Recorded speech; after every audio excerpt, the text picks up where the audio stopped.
এ যেন কাজীর গরু, কাগজে আছে গোহালে নেই। দীর্ঘ ২০ বছর ধরে পরিত্যক্ত নাটোরের দুস্থ ভবঘুরে মহিলা প্রশিক্ষণ ও পুনর্বাসন কেন্দ্র, অথচ থেমে নেই কেন্দ্রটির বিভিন্ন খাতে ব্যয়।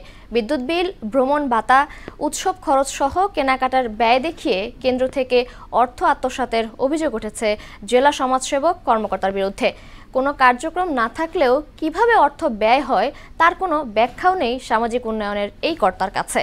নাটোর থেকে রাশেদুল ইসলামের তথ্যে আর জানাচ্ছেন শারমিন স্বর্ণা।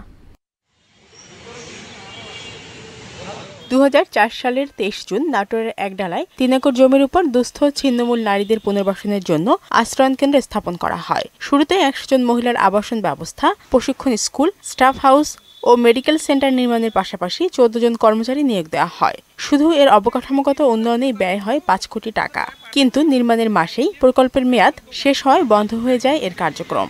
তখন থেকেই ৩ জন কর্মচারীর মধ্যে আশ্রয়ণ কেন্দ্রটি দেখাশোনায় নিয়োজিত আছেন একজন, আর অন্য ২ জনকে অন্যত্র সংযুক্ত করেছে জেলা সমাজসেবা অফিস। ৩টে কর্মচারী ৩ জায়গায় থাকে, এখন দেখা যাচ্ছে একজন থাকে আর ২ জন চলেই গেছে।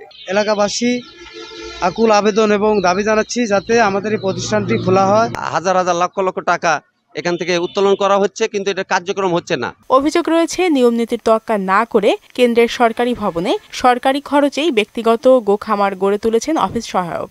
আমি মোহাম্মদ নাজিমউদ্দিন, আমি ভবঘুরের স্টাফ। এটা আমরা ২০০৪ থেকে আমরা এখানে দেখাশোনা করি।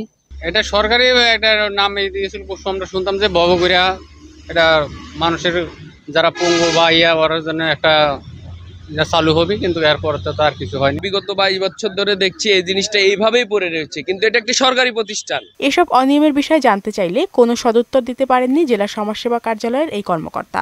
বাড়ির খবর আসলে আমি জানি না, কিন্তু প্রতিষ্ঠানটা দখলে রাখার জন্য দেওয়া হয়েছে।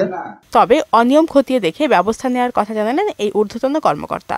অভিযোগটা আমার তদন্ত করতে হবে, তদন্ত করে যদি যথাযথ হয় তদন্তপূর্বক তার বিরুদ্ধে বিভাগীয় ব্যবস্থা নেওয়া হবে। চলতি বছরের ২৯ এপ্রিল সমাজ কল্যাণ মন্ত্রণালয় ওই সমাজসেবা কর্মকর্তাকে পাবনায় বদলি করলেও তিনি নাটোরেই রয়ে গেছেন। শারমিন স্বর্ণা, মোহনা সংবাদ।